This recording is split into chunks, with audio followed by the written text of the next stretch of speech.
Ici, sur la plage du Rohu, Annie a déjà eu les pieds dans l'eau. La mer est bien rentrée, mais pas par où on l'attendait. Quelquefois, il y a des tempêtes de sud, c'est très rare. Et nous, quand on a été inondés, c'était une tempête de sud qui a cassé là-bas le mur. D'accord. La mer est rentrée dans le quartier qui était en contrebas et on n'a pas été inondé par ici, on a été inondé par la rue. Un peu plus loin, l'empirement a été financé par une association de riverains. Là encore, la mer grignote inexorablement. Ici, c'est un chemin de grande randonnée, en fait, un sentier de grande randonnée qui est donc très fréquenté.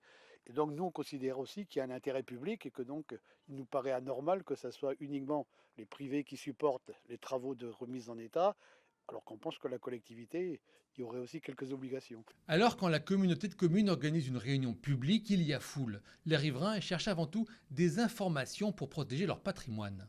On se doit de définir une cote et à cette cote-là, on est responsable.